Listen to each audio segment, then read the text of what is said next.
audience and your guest speaker will come away from this event feeling used, and this lack of cohesion almost never achieves the worthwhile purposes for which you started out. Now, when considering either a hybrid or a completely online event, it's important to consider the different mediums of communication you're employing. A stage in front of 50,000 people in an arena versus small screens in front of 1 million people are two entirely different mediums. Although the latter is reaching a much bigger audience, a small screen is always a much more intimate medium and requires an approach where the audience is being addressed in a more direct, one-on-one manner, much like I'm doing now. When considering your lineup, also consider how you're going to communicate to both audiences most effectively, and consider how your lineup is going to do this. Audience engagement is important in both mediums of communication. Now, it's clear to all of us that the world was taken by surprise by the COVID-19 pandemic. And the one question that we've received more than any others throughout this time is predicated on the longing to return to in-person events, but then people say how things will change in a post-COVID world with regard to online events. And our response has long been that we also long for the return to in-person events that we're seeing now. However, online events are not going away. Even before COVID, the online component of events was increasingly in demand, and the complexity was also increasing. So this is an area you shouldn't ignore for too much longer. So that's pretty much all there is for this section. So let's go through our checklist.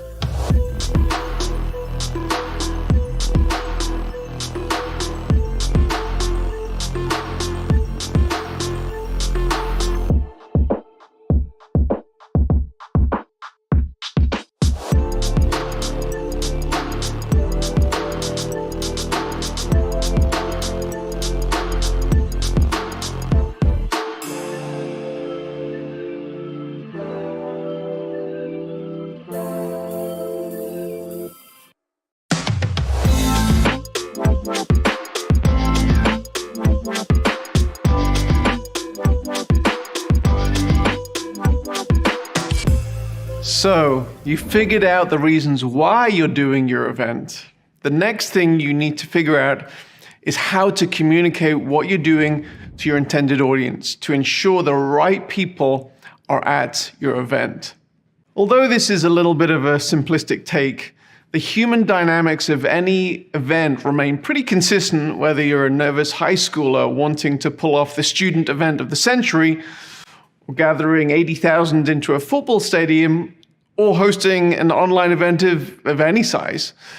It really is true if you get that school quarterback and cheerleader and their buddies, people start paying attention no matter what demographic you're trying to reach. The quarterback may be different for different audiences, and you may have to be ready to communicate these nuances in language that your particular audience understands and connects with. But outside of these communication differences, other dynamics are actually often the same. The bottom line is that getting people to an event typically revolves around a number of rather similar factors. So let's consider the reasons why people register, buy tickets, and eventually attend an event. And these things are things that you need to consider in your networking and marketing as you prepare for your event. Number one, people will come to see a VIP, a favorite musical act, an influencer, a subject matter expert. That stage lineup is important.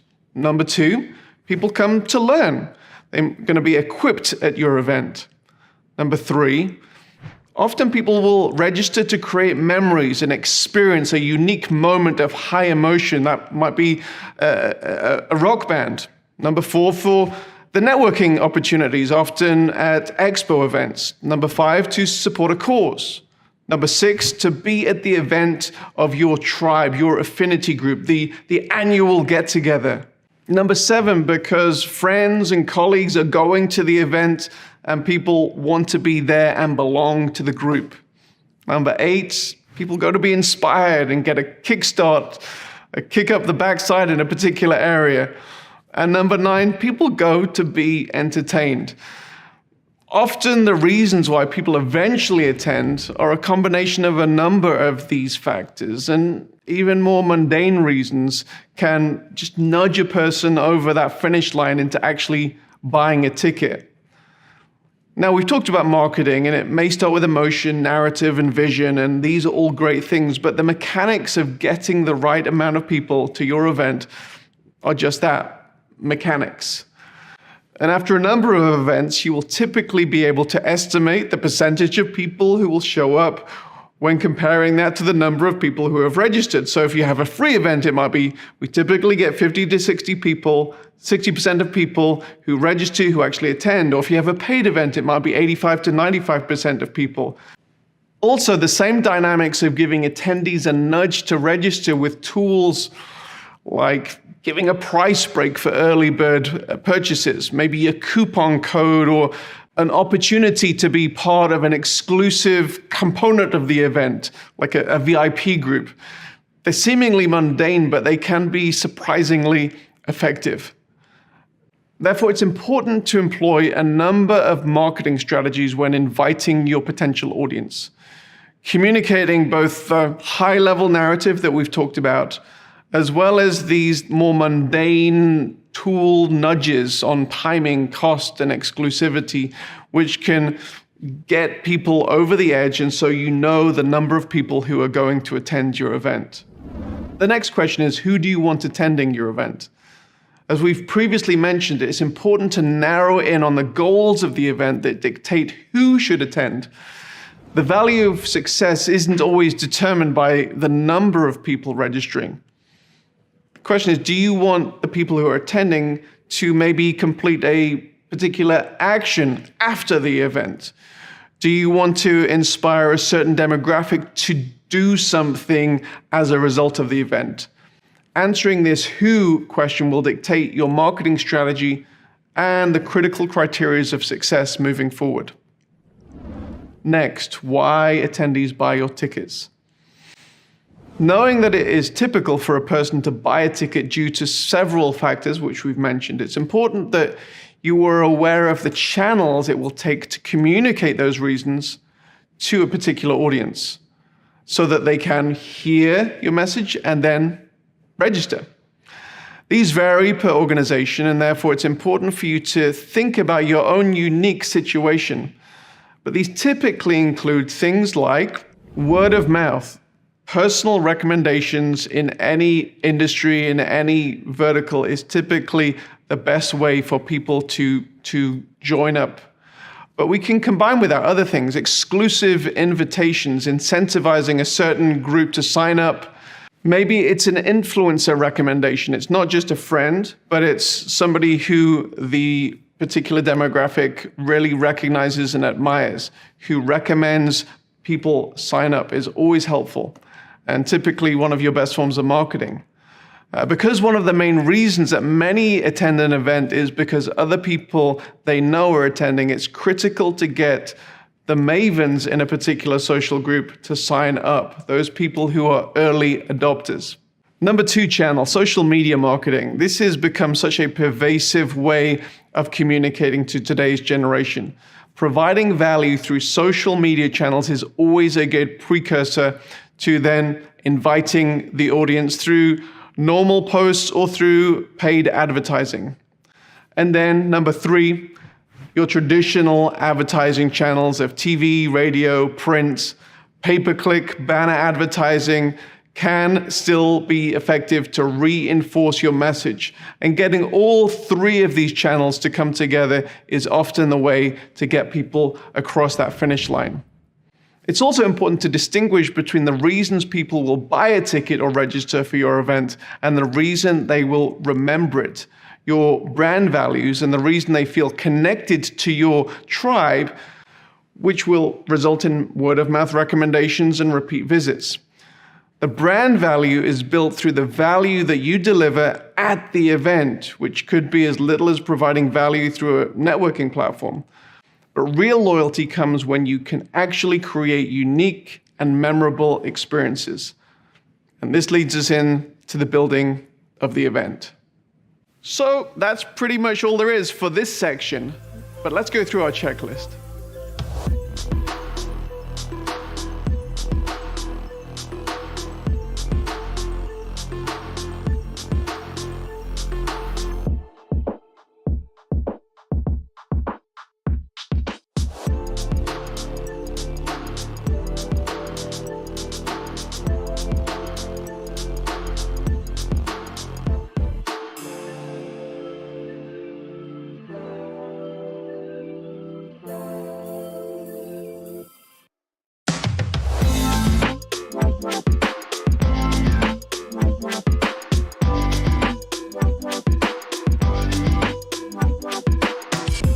So we've thought about the why of your event. We've thought about who your main audience is and how you will communicate to them about attending.